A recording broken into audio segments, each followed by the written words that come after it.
Kakapasok lang, Good News Inc., DDS, sama-sama, suporta sa BP, fellowship, ikinasa, kamara at palasyo.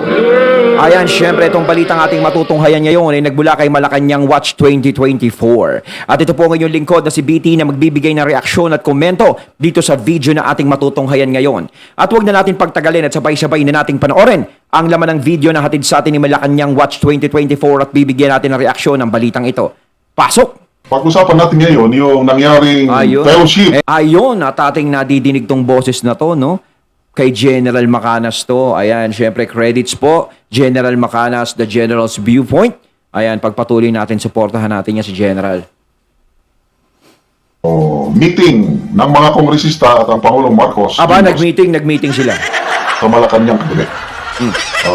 May breaking news tungkol niyan ng GMA News, paparinig ko. Then, ang tanong, ano ba ang napagkasunduan? Ano bang pinag-usapan? Sino-sino ang mga nandun? Yun ang mga dapat nating malaman. So ito yung news kagabi to. Sa pagkakot ng Malacanang ang ilang sasakyan ng mga kongresista at sitwasyon doon, tinututukan live ni Ivan Maylina. Ivan. Yes, Emil, dumating ang maraming kongresista dito sa Palasyo ng Malacanang ngayong gabi. Daong alas 6 na kanina nang may makita tayong mga bus, 4 na bus ito na may markang House of Representatives. At papasok sila dito sa Palasyo ng Malacanang. Bukod pa riyan, ang ilang mga pribadong sasakyan na may plakang 8 na para sa mga sasakyan ng mga kongresista. Agad natin tinanong ang Presidential Communications Office o PCO kung anong meron para saan ang malaking pagtitipo ito. At lalo't nataon ito sa gitna ng mainit na usapin ng impeachment laban kay Vice President Sara Duterte. Pero mabilis sa panginginaw ng PCO, itong pagtitipo ito raw ay fellowship sa pagitan ng Office of the President at mga miyembro ng House of Representatives. At ito raw Pwede nga. Fellowship? O sige, paniwalaan natin. matagal na nakaschedule. Nauna lang sila Sana nga. bilang Pangulo. Hindi siya pabor sa impeachment dahil kakain lamang daw ito ng oras ng Kongreso at wala rin namang may tutulong na maganda sa buhay ng mga Pilipino. Yan. Tama naman yung sinasabi ng Pangulo ni PBBM. Wala namang maitutulong sa mga Pilipino yung impeachment na yan kung sakaling isulong ng isulong. Pag-aaksayahan nyo lang ng oras yan. O kaya naman baka nagpunta sila dyan, yung mga kongreso baka nagpunta dyan para kumbinsihin ba si PBBM, ha? Baka may ganun, ha? O sana wag. O sige, nagpunta kayo dyan para sa fellowship. Okay. Pero syempre hindi naman mawawala sa isip namin, baka mamaya nagpunta kayo dyan para kumbinsihin nyo na si PBBM na magkaroon ng impeachment. Si BP Sara. O, diba? Pasensya na kung nakakapag-isip kami ng ganun, ha? Pero kung fellowship naman, okay. Patuloy tayong kumakalap ng iba pang impormasyon at detalye tungkol sa nagaganap na fellowship dito sa Malacanang ngayong gabi. Okay. Maraming salamat, Ivan Maylina.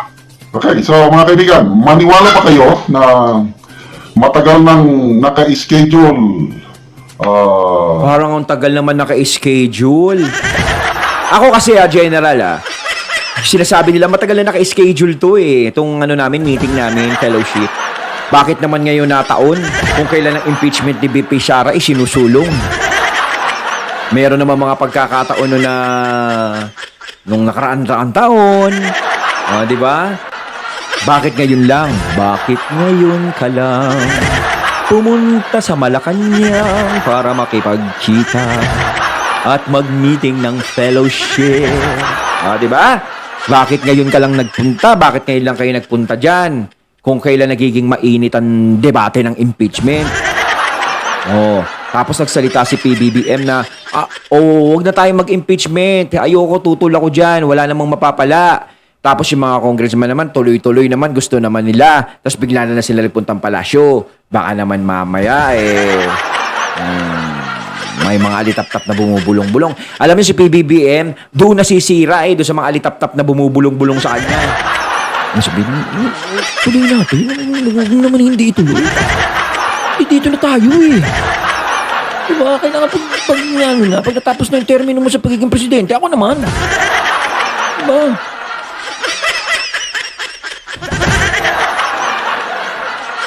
Ano mga katunay? Kayo, anong comment nyo? Ano tingin nyo? Itong meeting na ito? O kaya ay bigla ang pinatawag? O kaya baka pinatawag naman ni PBBM, no? Baka sinabi niya, kinukumbinsi niya sila na Itigil nyo na yung impeachment na yan. Sinasabi ko na sa inyong paulit-ulit ang kukulit ng mga batok ninyo. 'Di ba? Hindi kayo nakikinig sa akin. Pinapunta ka na kayo dito, ha? Baka naman mamaya ganun. Sila naman ang kinukumbinsi ni PBBM na wag na ituloy ang impeachment. O binibigyan natin ng katwiran, ha? Yung isip natin, di ba? Pinapatakbo natin yung isip natin kahit papaano. Kasi nagkataon, ka-announce lang ng Iglesia ni Cristo na magrarally sila laban sa impeachment. Okay? Matagal na ito maka-schedule. Anyway, bahala na tayo. Kung ako yung tatanungin, bigla ang meeting ito. Reaction So ito. parang ang nangyayari, para silang naalarma sa Iglesia ni Cristo. At syempre, alam naman natin na ang Iglesia ni Cristo ay napakalaki niyan. Napakadami niyan. 'Di ba? Hindi lang libo, kundi milyon-milyon yan. No? Maraming taga-suporta yan. Tapos may mga nababalitaan pa tayo na mga religious group din na gusto sumama. No? Na gustong sumama. No? Na makiisa sa pagkontra sa impeachment kay BP Sara. Di ba yung mga religious group, mararaming grupo yan. Mantakin mo, tahimik sila pero sumasali sila sa ganyan. So ang ibig sabihin talaga niyan, nakikita nila na mali yung nangyayari. At kaya sila nagkakaganyan, kaya nila isinusulong yan na sila ay sumusuporta sa hindi pag-impeach kay BP Sara. Talagang magkakaroon kasi ng gulo. Iniiwas yan sa gulo eh. Itong mga gusto magpa-impeach kay BP Sara, hindi natatakot sa gulo kasi mga sanay sa gulo talaga. Sukat ba naman, puro makakaliwa eh. Wala namang gulo talagang hindi inurungan yan. Gusto puro gulo. Tapos pinamunuan pa ni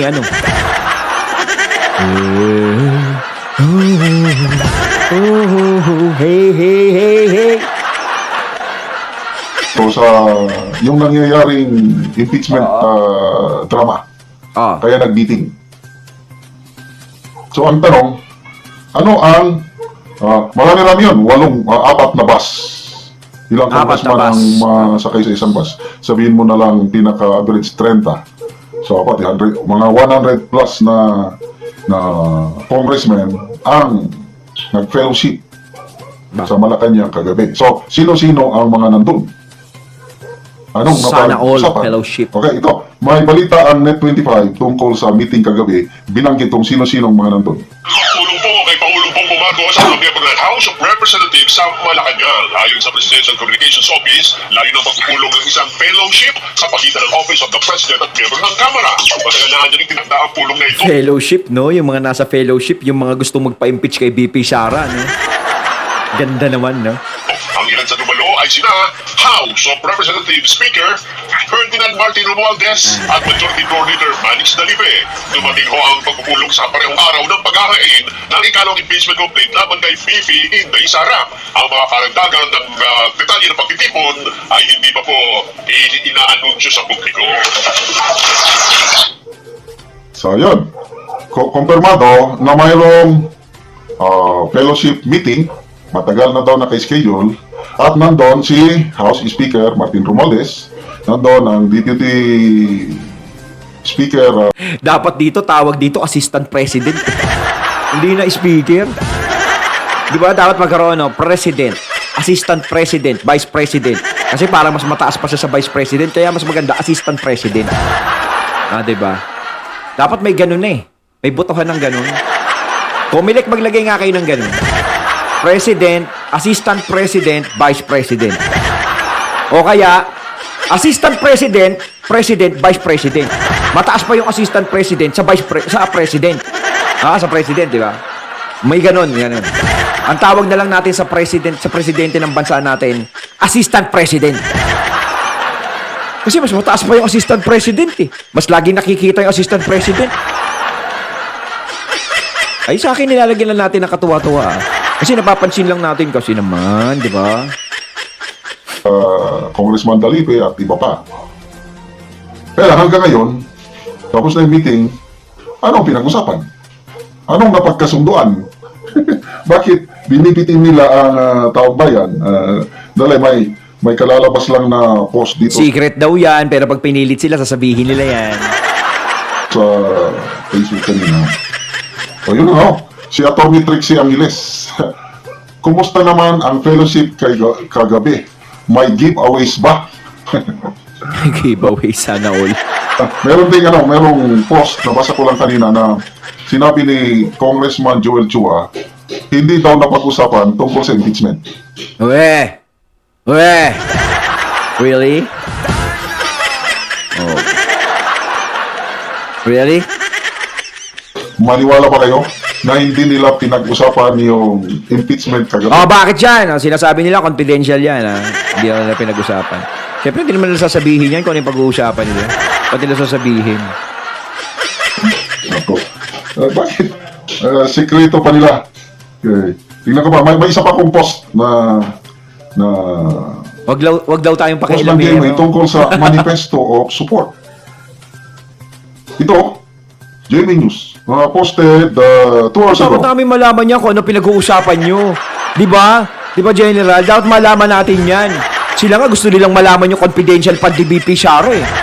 Dapat kami ding taong bayan, gusto din namin malaman kung ano yung pinag-usapan nyo. Oh, di ba? Ibalik namin sa inyo yung tinatanong nyo kay BP Sara. Yung hinahanap nyo. Ano yung pinag-uusapan nyo? Yung Manifesto of Support, Manifesto of Support, post ng GMA. Ang title ng manifesto, ganito, Manifesto of Support of the House of Representatives to President Ferdinand Bongbong Marcos Jr. Yan ang title. Tapos, may subparagraph siya, A Declaration of Unity, Loyalty, Yes. and Resolve Yup. in Defense of the Nation. So, medyo mahaba ito. Kinuha ko na lang yun. May mga 5 points na diniscuss sa Manifesto of Support. Number 1, defending the President as a symbol of the nation's sovereignty. Number 2, upholding the rule of law and democratic governance. Number 3, protecting the nation from internal and external threats. Number 4, promoting legislative unity. And then number 5, ensuring the mandate of the President is fulfilled. So itong 5 points na ito, napakaganda. Basahin, pakinggan, na talagang sumusuporta ang mga kongresista sa Pangulong Marcos Jr. Tapos, yan na. Sa second page nakalagay, sign this Black Day of December 2024 at the House of Representatives, Quezon City.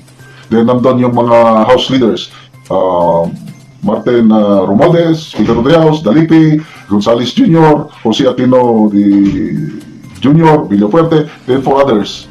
Nung tinignan ko, walang perma. Tapos yung sign this blank, walang petsa ng December. So, lumalabas, itong post na ito is just a draft. Draft manifesto. So,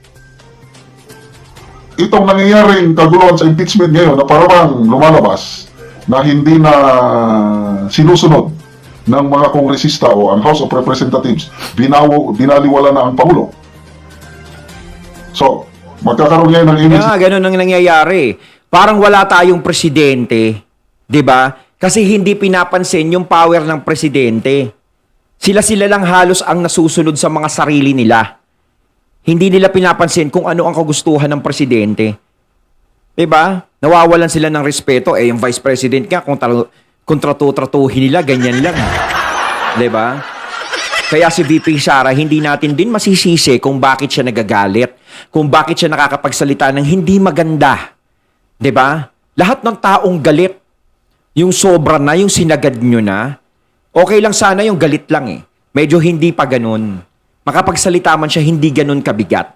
Pero yung talagang pinagpapasensyahan na kayo, yung paulit-ulit na lang ang ginagawa niyo sa kanya, talagang hindi na kaya ng budhi o damdamin ni VP Sara, talagang ilalabas at ilalabas niya talaga Dahil naipon na 'Di ba? Ang tubig.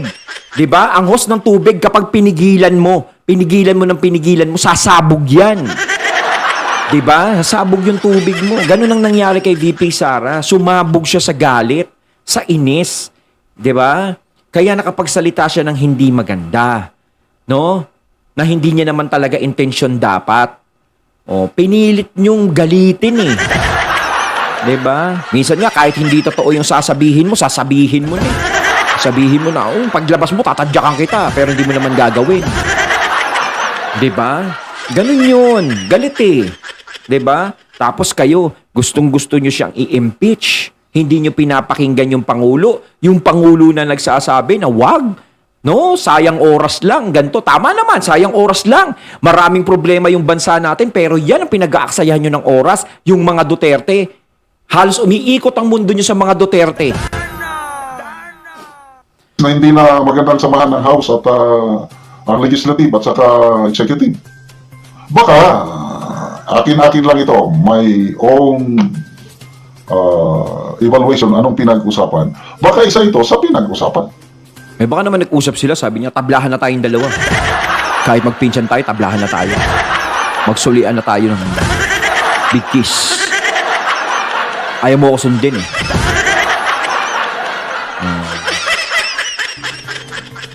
Para ipakita ng mga kongresista na suportado pa rin nila ang Pangulong Marcos Jr. Sana, kasi ito, wala pa rin. Oo, ipinapakita nyo palang suportado kayo sa Pangulo eh.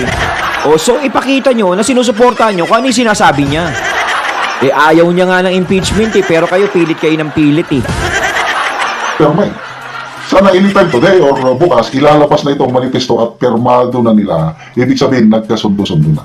Sana ganun ang nangyari kagabi. Now, Kasi maganda naman talaga kung masunod yung hiling o opinion, kagustuhan ng Pangulo na huwag nang ituloy ang impeachment. Nandiyan naman yung complaint.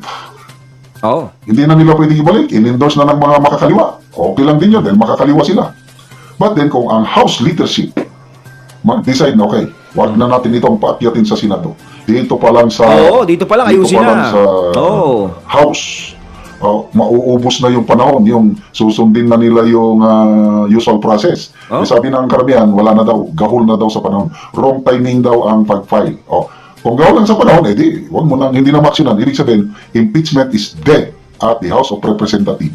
Hindi na aakyat sa Senado. Ibig sabihin, nasunod pa rin yung kagustuhan ng Pangulo. Sana, ganon na ang napag-usapan Sana. nila kagabi para tapos na ang kaguluhan ito. Ayun, natating natin ngayon ng video na nagbula kay Malacanang Watch 2024 at syempre yung boses na yun na binigyan natin ng reaksyon na natunghayan natin kay General Macanas, the General's opinion. Kayo mga katunay, anong masasabi nyo tungkol dito? Ano kaya yung napag-usapan nila, no?